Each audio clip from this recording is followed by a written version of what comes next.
Good morning, trustees.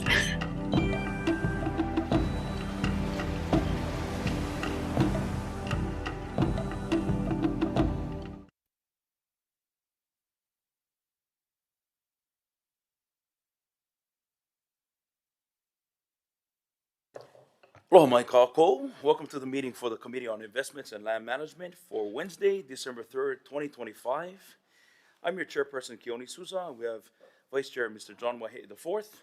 Can I get a roll call vote, please?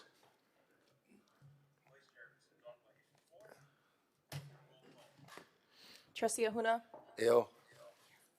Trustee Akaka, Trustee Akina, Aloha mai kako.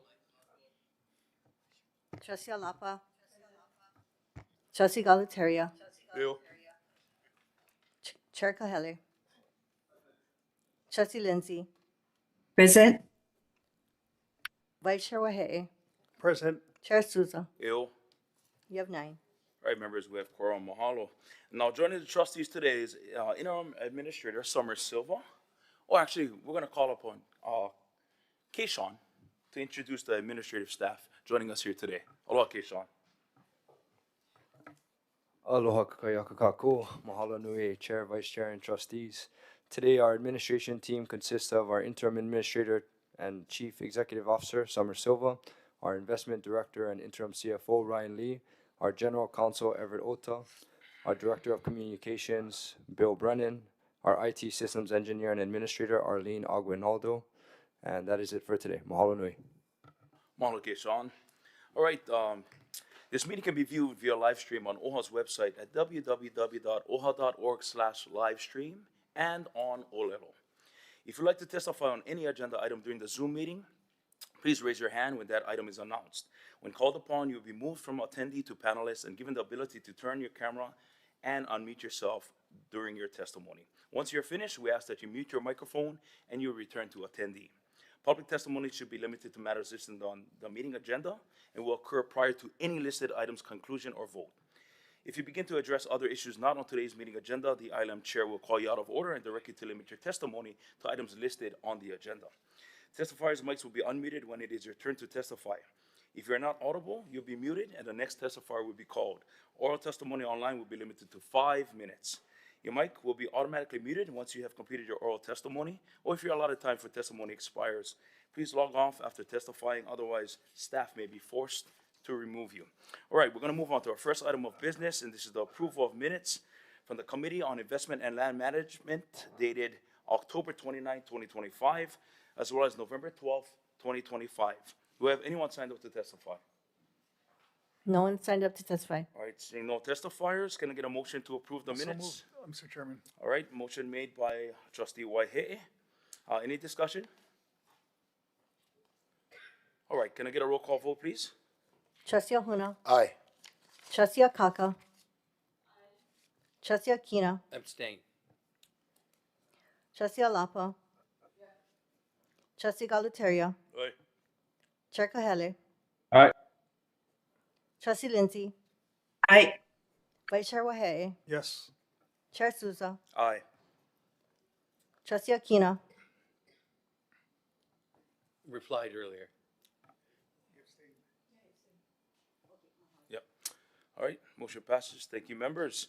Now moving on to new business action item ILM 25-16, and this is the approval of the 2026 Native Hawaiian Trust Fund, public markets planned. But first, do we have anyone signed up to testify on this item? no one signed up. All right.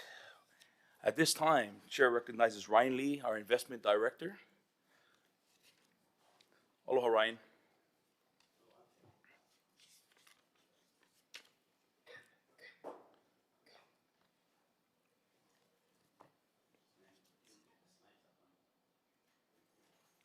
You don't have it on your computer? Oh, it's on the, we all have it on ours. How come? Just 1 sec, Ryan.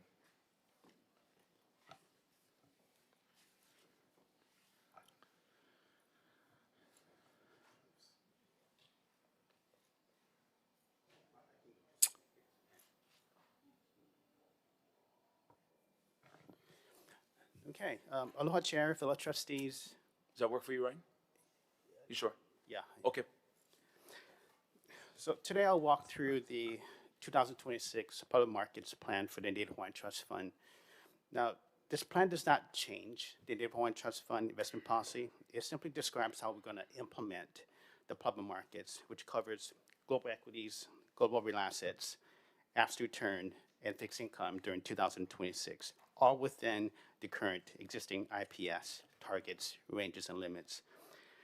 I'll summarize the role of each asset class, the strategy for 2026, and the delegated authority needed to implement the plan efficiently. Next page.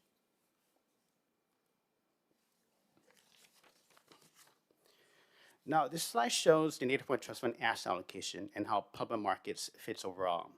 So the asset classes highlighted in green represents the public markets investments within the Native Hawaiian Trust Fund. Now, the financial assets are grouped into three functioning roles for the portfolio. You have capital appreciation. This is the growth function. These assets grow the trust over the long term. This is probably the main engine of growth in the portfolio to achieve the 8% long-term target needed to meet the spending needs of the program. Next, we have diversifying strategies. Thank you. It serves as the diversification function. These assets reduce volatility and behave differently from markets. They help smooth out the returns. And next, you have capital preservation. It has a safety and liquidity function. These assets protect the trust, providing steady income, and in times of market stress, offer liquidity for Oʻahu's organization spending and meeting capital calls for private markets. Now, it's worth noting that as private markets continue to grow to its long-term target from 11 to 19%, global equities and real assets on the public side would naturally drift down, but still remain fully within the IPS ranges. Next slide.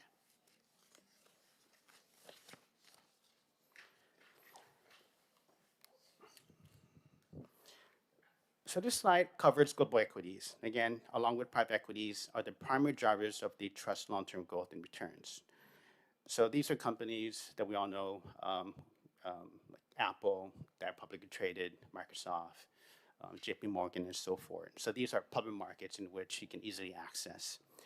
The chart on the left shows our current global equities portfolio, which has too many managers overlapping each other. And this is primarily due to the fund of funds management structure that's currently in place, which we are moving away from. This makes the portfolio more complex, unbalanced, and costlier than necessary to manage. Now, the chart on the right shows our approximate target portfolio, comprising of 8 to 10 managers.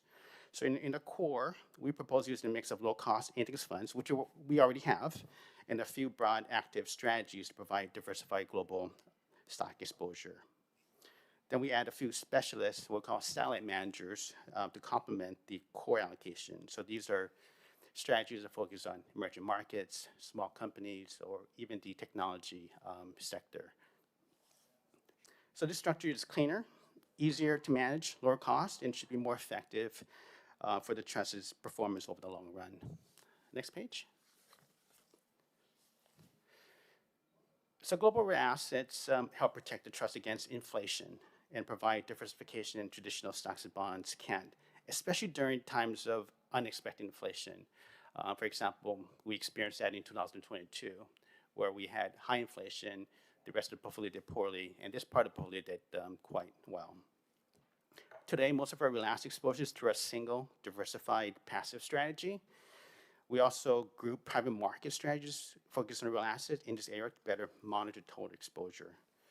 So our plan for 2026 maintains a smaller passive allocation, but add 1 to 3 specialist active managers. So basically these managers would focus on the areas in which research and security selection can make a meaningful difference. They can help us better capture opportunities in the longer term themes like infrastructure spending, energy transition, and inflation trends. Next page. Next slide.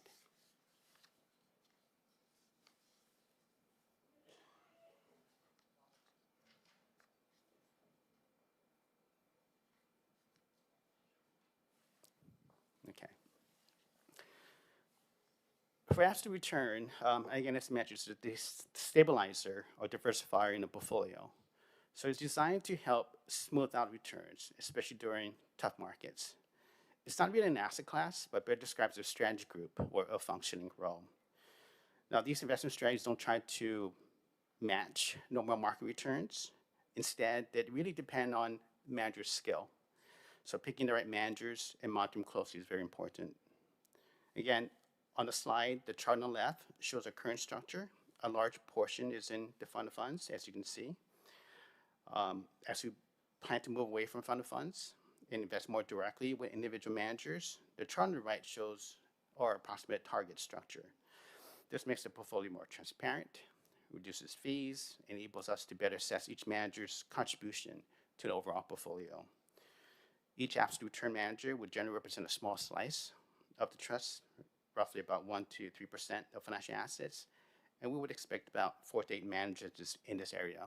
So basically keeping any single manager becoming too large while still providing good strategy and manager diversification. Next page. So for US fixed income, it's the safety parts of the portfolio. They help protect the trust when markets are down, provide steady income, and give us liquidity for spending in private market capital calls, especially during, again, as I mentioned, market stresses. So we propose using an active core plus approach, and this part of the portfolio, you're not supposed to be taking a lot of risk. It's meant to preserve capital. You're lending money, for example, to the US government, which should have good credit and expect to be paid back. You get your money back plus some interest. So it's meant to provide, as mentioned, some income and cash and liquidity for the rest of part of the portfolio. Now, cash, we have a target of 0, but the range is from 0 to 10%. But we aim to keep it low as more of a working balance to meet our organization needs for portfolio liquidity, for rebalancing, and in capital calls. Next slide. So this slide brings the pieces together and shows how we control risk through manager sizing and existing IPS limits. So for each asset class, we use approximate manager sizing ranges. For example, smaller sizing for absolute return strategies, about 1 to 3%. The IPS cap is up to 5%. And somewhat larger sizing within global equities and fixed income, generally 3 to 7%, with the IPS cap of 10%. This keeps us diversified and avoids over-reliance on any single one manager. At the same time, we don't want to have too many managers because that can make the portfolio harder to oversee and to add value. The goal is more of a middle ground, not too concentrated nor overly diversified. Next slide.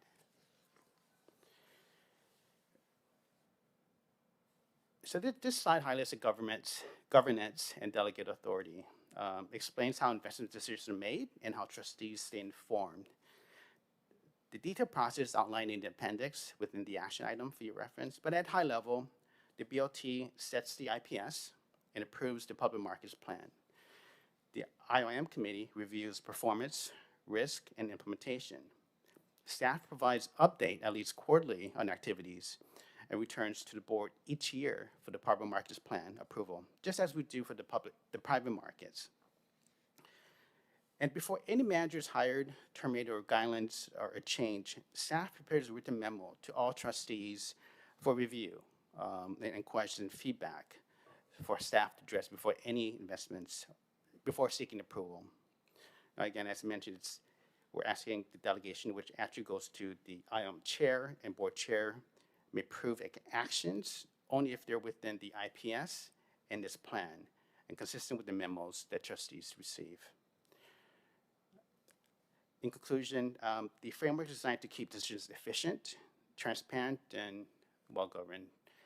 Happy to take any questions at this point. Come on, Lorraine. Representing questions for Ryan. All right, seeing none.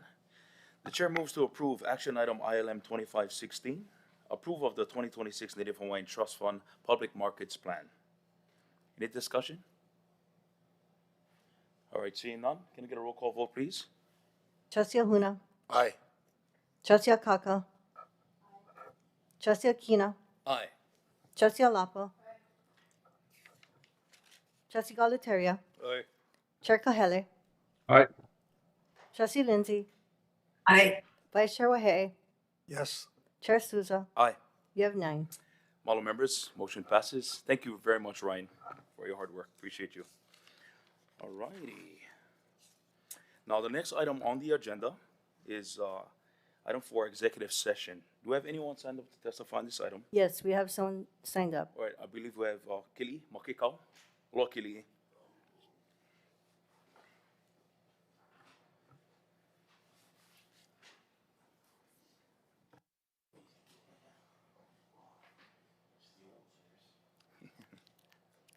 Yep, special about that. Yeah. Okay, greetings, salutations. It's been a while. Came down here to speak on this item after I received the agenda item. In a nutshell, because I don't want to waste too much time, if you folks have thoroughly read what your designation is here, I have a grave concern. Going back now, say, I know I haven't been as diligent as I used to be, but might have been a year or a year plus. It was under Chair Lindsay's reign. Kakaʻako Makai came up, and I believe you folks were having workshops done specifically about it. And I remember I was allowed to participate in a very committee of the whole type thing with you folks, and I sat over there. You had an expert come in, a financial expert, in which he advised the board on how to proceed to develop Kakaʻako Makai, whether it be an LLC, any type of financial structure and whatnot. And this is, mind you, after the whole, you guys went to the lawsuits with over the LLC. So it was very tumultuous and whatnot. Again, I was allowed to speak, and when I got there, I got to ask this gentleman a question, and I was asking, I said, in your presentation to this board, I've noticed that you made reference to a Native Hawaiian Cultural Center. And he's like, yes. And I said, it's an election year, and I'm actually running for a position here, so I'm trying to keep my facts as straight as possible and whatnot. Is that your terminology, or is that the board? Oh, he goes, oh, this is what I received from Oʻahu. And I'm not. So I said, oh, okay. So I turned and asked the board, even though we were in the discussion period, was there ever an authorization or public vote on the fact that development of Kakaʻako Makai was going to be inclusive of having a Native Hawaiian Cultural Center? And I explained my reasons as to them, because even 2 other candidates who were running for trustee were one of them was a former trustee, were very adamant on the candidate trail, saying that this is what Oʻahu needed. This is what Oʻahu needed. And so the view at that point was that this was just something that was to be reviewed and whatnot. The gentleman at that time confronted me, and he said, oh, no, I have no instructions, whatever, again, this is what I have. The board reciprocated with that. No, there has never been a vote on it or whatnot. This is just simple verbiage that has just somehow come through. So I said, okay, so for the record, Oʻahu has never voted to pursue such a matter. And it was like, oh, okay, thank you, I walked away. It seems, though, that from that time period, now fast forwarding to this, as I keep reading it, this verbiage still keeps appearing, that there is going to be a Native Hawaiian Cultural Center in place going down there. Again, I don't know why, if there has been no vote or any public dissemination that you guys have taken a position that Kakaʻako Makai is going to have a cultural center, why verbiage like this is still appearing on an appearance, because the appearance that is going to get, and I'm going to be quite frankly with you guys, because that's how I've always been, is that the political framework right now is that somehow a cultural center will lead to the possibility of any type of gaming or casino type revenue gaming thing that could be connected into that. You folks just came back from Tulayup. You understand the significance of how they do that. That was also a cultural center based Tulayup, but it's also a political gaming thing. So these type of things is what's been speculative, and I get talked about, and I can see that. But I look at it, and I know there's a process in order to do that, so I'm not going to pursue that any further. I'm just putting it out there as a feeler. But my concern is that that feeler could become a reality. But I'm here today because why is this verbiage still being leaked, especially when I read it and I look at the back one, you know, it says, to the development related to Kakaʻako Makai, Oʻahu Native and Native Hawaiian Cultural Center. So it would seem that this cultural center or the formation of such a cultural center is not only relevant, but it's actually that's something. I don't know if it's commanding resources, if staff or if it's being targeted to look into this, but it's something more than real. It may not be official that I know of because maybe I missed the vote and you guys did vote on it, but that's the clarification if I want. And if it isn't whatnot, I'd just like to know why are we insistent on keep using this verbiage, you know? And that's pretty much my spiel on this matter. And as I say to the other committees, Mr. Brain Chair, I am open for questions, cross-examinations, and crucifixions if you would like to ask me some. We appreciate your comment. The board won't be addressing you at this time. Thank you very much, Kili. Appreciate it. Oh, that's shades of Machado right there. Okay, cool. Thanks. Go Raiders. Oh, cool. Thank you, brother. All right, thank you. All right, if there's no other testifiers, the chair moves to go into executive session. Sorry, for the approval of minutes for November 12th, 2025 executive session, as well as B, discussion and consultation pertaining to the development of Kakaʻako Makai, Oʻahu, and Native Hawaiian Cultural Center, pursuant to HRS Sections 92.5A3 and 4, deliberate concerning the authority of persons designated by the board to conduct labor negotiations or to negotiate the acquisition of public property, or during the conduct of such negotiations, consult with board's attorney concerning the board's powers, duties, immunities, privileges, and liabilities regarding planning and development relating to Kakaʻako Makai, Oʻahu, and Native Hawaiian Cultural Center. Any discussion, members? Okay, can we please Trustee Souza. Trustee Ahuna. Trustee Souza. Trustee Akaka. I think Trustee Akina. Chair Kahele, sorry. You have your hand up. Yeah, I did have my hand up. Do you mind if I make one comment, Trustee Souza, Chair Souza? Sure. Can we bring him up? Kai, could you get closer to your mic, please? A little soft on our end. How's that? Is that okay? Be a little closer, brother. Closer. Yes. You can hear me now? Still kind of faint. Let's see Faint. if there's anything we can do on our end. Okay. Yeah, we're max on our end, Kai. He's loud on virtual. Just, I'm- yeah, we can hear him in the room. Cannot hear. Cannot hear. I guess, Kai, go ahead. Some- Go ahead. We'll do our Something in the best. board. Is it something in the boardroom? Yeah, Yeah. because you're That's loud good. We on can hear you. the Go ahead. virtual. Okay. I just thought it was important, Chair, before we go into executive session on this, and just to add a little bit of clarification for what was said previously, is that this board, in its biennium budget, has already approved funding for the development of a Native Hawaiian Cultural Center in Kakaʻako Makai. If you reference our biennium budget that the board adopted on June 29th, 2025, line number 4756, the program description is Kakaʻako Makai, and the description is for a Native Hawaiian Cultural Center design, concept, and business plan.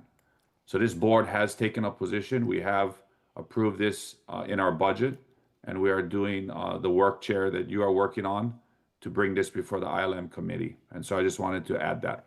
Mahalo. Mahalo, Chair Kahele. Can you continue with the roll call vote, please? Trustee Akina. Trustee Alapa. Trustee Galatario. Chair Kahele. Aye. Trustee Lindsay. Aye. Vice Chair Wahehe. Yes. Chair Souza. Aye. You have 9. We're going to move into exec. Mahalo, members. Let's give the staff time to move everyone into executive session, and we'll need to stop live stream.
Record.